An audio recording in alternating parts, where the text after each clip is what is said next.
I'm John Strong with another Thunder Wolves Wellness Moment. I've brought my friend Brendan Burns, past member of our student community here at Niagara County Community College. We're here today to dispel some myths about how you activate. I'm glad a lot of you out there are getting active, and I want to make sure that you do it right.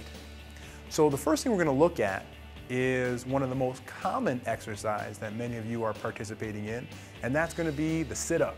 You ready to do some sit-ups? All right, go ahead and lie down for me, please, Bren.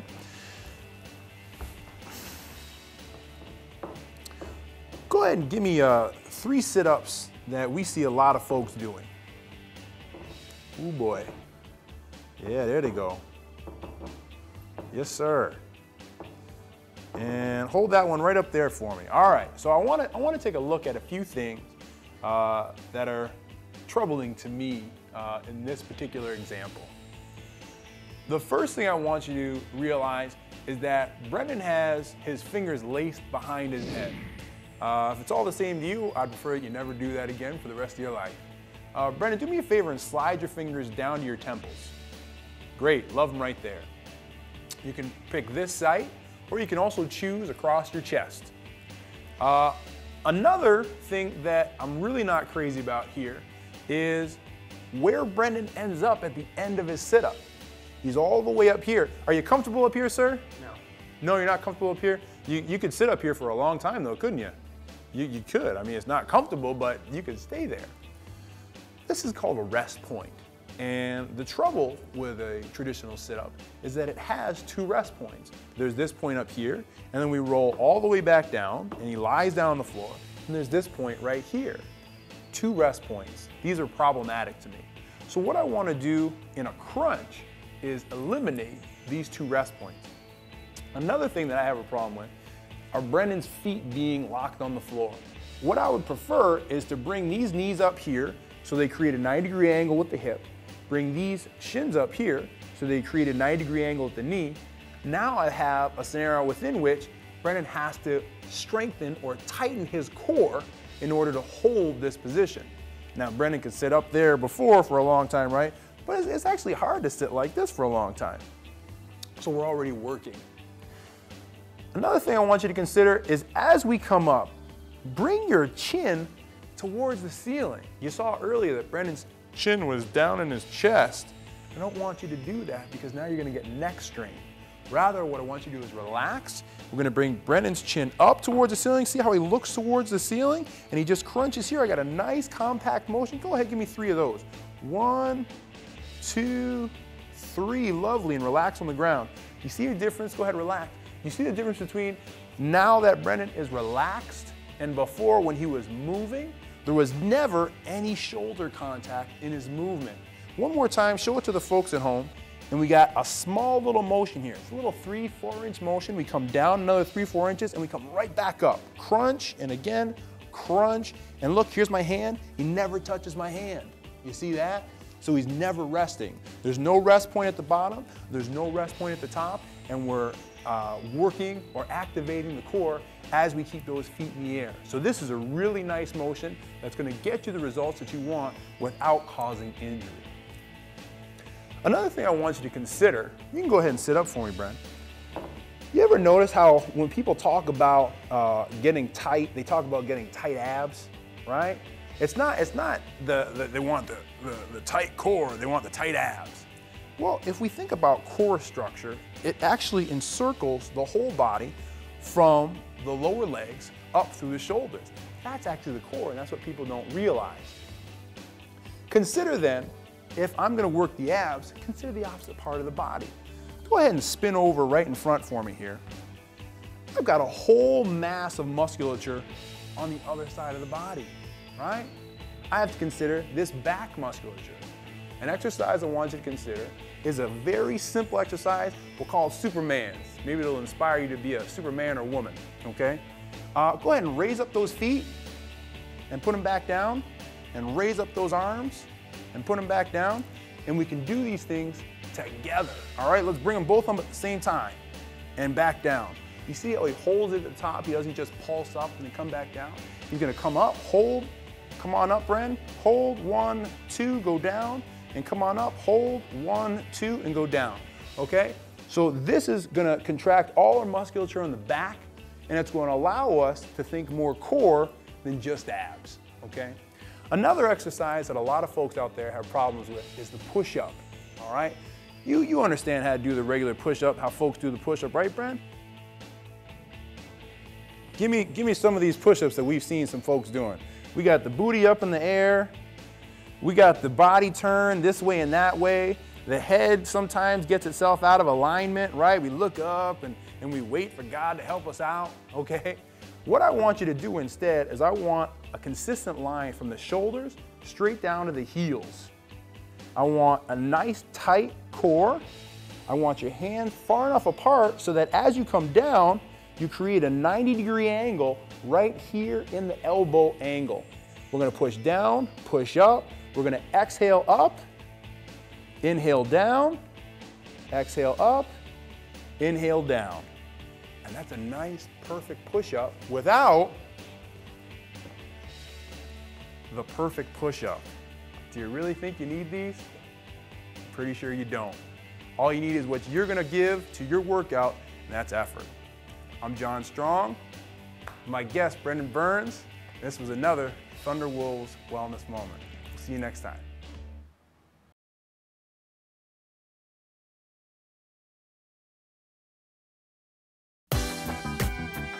Oh, the places we'll go.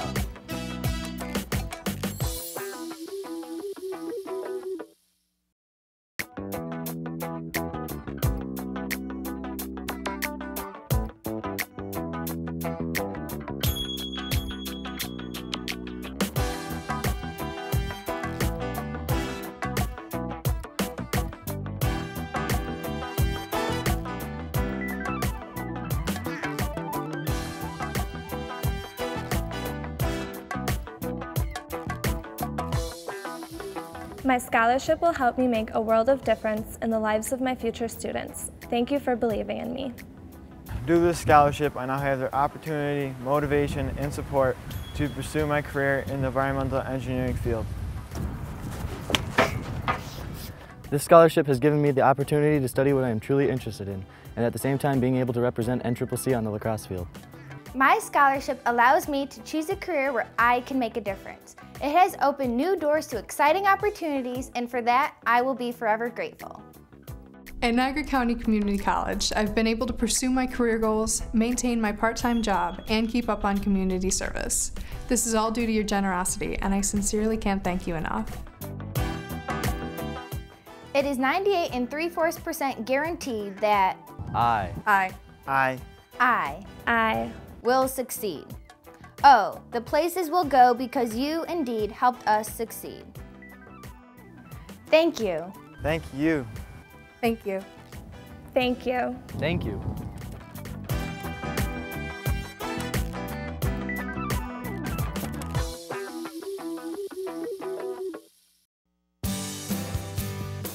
The Village College Suites at Niagara County Community College, NCCC, is an all-new world-class student housing facility located right on campus. The college suites will house 300-plus students in furnished apartments, complete with full kitchens, living areas, and private bedrooms. Niagara County Community College is the smart place to start. The Village College Suites is the smart place to live. College Suites offers an atmosphere where residents can live, learn, and grow. There are plenty of opportunities for making new friends with other students in similar or entirely different academic pursuits. In fact, the convenience of living so close to classes and the camaraderie with other students is one of the great advantages of living at College Suites, where there is always a true sense of community. Located directly on the beautiful 287-acre rural campus of Niagara County Community College, will allow you time to focus on your academic endeavors. With extreme convenience and an unparalleled quality of life, College Suites provides for the ultimate in student housing. Each apartment includes private, fully wired, fully furnished bedrooms, kitchens, and apartment-style living spaces.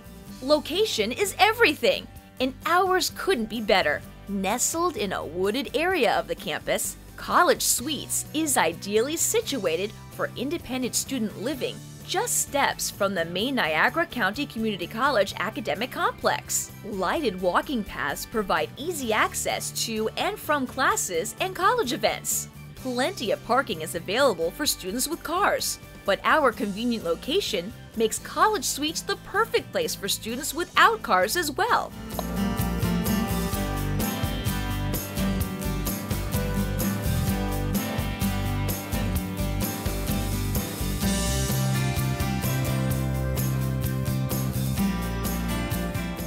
All apartments are fully furnished and configured primarily in 4-bedroom floor plans. Students will have private bedrooms and share living rooms, kitchens, and bathrooms. All of the following utilities are included in your rent: heat, hot water, air conditioning, electricity, cable, and internet, both wired and wireless. Hurry before it's too late. For news and updates, stay tuned to www.nccollegesuites.com.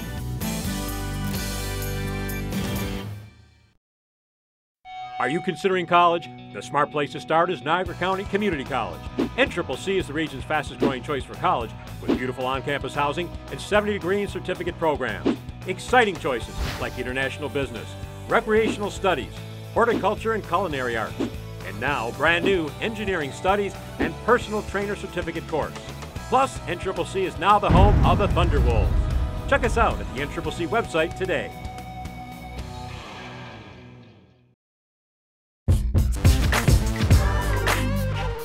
My favorite thing about NCCC is my advisor and how friendly everyone is. It's very easy to get involved at NCCC. I'm in the dance company here called Tonson, and I also work in the student life office. NCCC has helped me with my future goals and everything outside of here because I've gotten the opportunity to dance in other companies. I would recommend NCCC because it's a great place to start.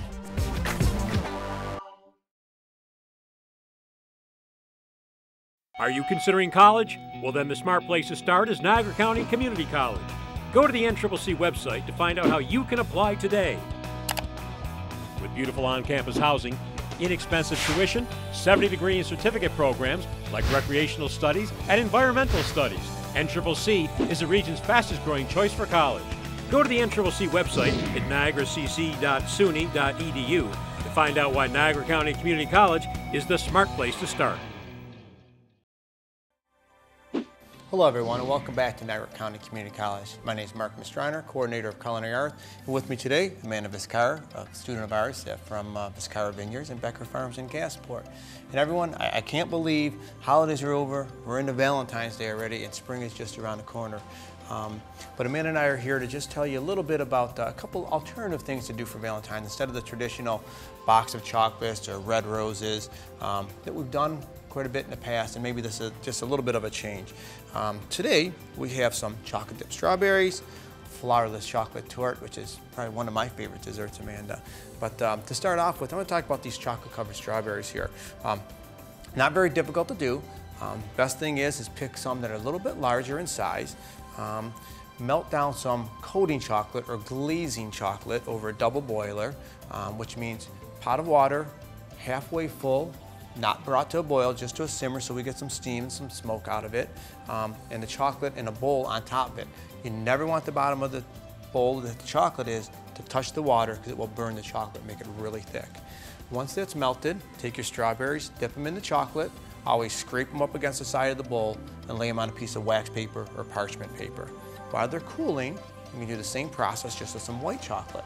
And then just drizzle it over the top, let them set, and they're ready to go. A nice tip to always tell everyone at home, I know we're always taught to wash our fruit and things of that nature. If you wash strawberries first and dip them, the chocolate's not going to stick and they're going to mold really easily and really quickly. Now there are a few different things we can do with this. Different chocolates, I think, right? Yeah, definitely. I was just going to say, I'm not really into the pastry arts. I do mostly cooking. So I was just going to say, you talked about the glazing chocolate. Now, are those little chocolate discs that you see in the bulk food section of the grocery store? Exactly. There's those chocolate discs in the bulk food section, any supermarket you go to. If you go to any specialty supply store, there's some little bit better qualities, more glazing chocolates they're called, they're coating chocolates. Now, the next question I have is about the white chocolate. Now, do you just line those up and kind of wing the chocolate across, or is there any, artwork to that? That's a great question. After I dip them in the dark chocolate, I do line them up, all the stems facing the same way in little rows like tin soldiers. Once the white chocolate's melted, use a fork or a rubber spatula, dip it in, and then just lightly drizzle it on each row, and then this way you get your kind of abstract design there. Another thing you can do with them is make some tuxedos on them, and it gets a little bit difficult. I leave that to my wife, who's the pastry chef, to make some bow ties and buttons on them. But instead of dipping them in dark chocolate first, I dip them in white chocolate. Let those set, dip one half in dark, the other half in dark, to make a little tuxedo jacket. Very nice. And then I hand the pastry bag to her, and she'll pipe on some bow ties and buttons on it. But it's a nice way to just kind of dress them up a little bit more. Definitely. Now, what else can you do other than strawberries? Oh, a lot of different things. Any kind of fruit you can chocolate dip. Any dried fruits, pineapples, apricots, cherries, the sky's the limit. And really, nowadays, over the last few years, the chocolate fountains at a lot of functions and banquets that you go to are really popular now. So fruit with chocolate goes fantastic. Now, how long do those last once you dip them? Great question. Not real long. I wouldn't dip them more than 5-6 hours beforehand, but you can dip them mid-afternoon, have them for dinner. Depending upon the time of year, strawberries will hold up a little bit better, but you definitely don't want to do them overnight or put them in the refrigerator. When chocolate gets in the refrigerator, the humidity, you'll get some little beads of water on there, and again, it'll break down the chocolate and won't make it real desirable. So great question. A few hours beforehand, after you dip them, leave them on a counter at room temperature. Very good. Now what we have here, Amanda, is my favorite flourless chocolate cake. 3 ingredients, that's it. You melt butter and semi-sweet chocolate chips together on the stovetop. Seems easy enough. While that's melting, you whip some whole eggs to a nice thick ribbon stage, kind of like a pale yellow stage. And then you fold the 2 of them together, put them in a pan, bake them in the oven. Really important when you bake this with a water bath, very similar to a cheesecake. Okay. When that comes out of the oven, you can't use it in that day. It needs to sit overnight. All the chocolate firms up, the butter firms up. Not the healthiest thing for you, but very good and very rich. You take it out. I poured a little chocolate glaze over the top of it, and let the pastry chef in our department, Maria Iacoviti, make me this beautiful little chocolate decoration to go with.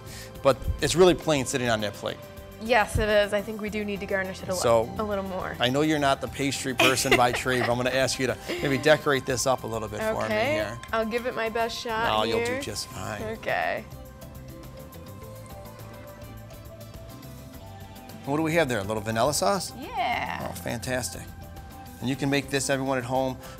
You can take very easily, us in the field, we would take eggs and milk on the stovetop, make what's called a creme anglaise, cool it overnight.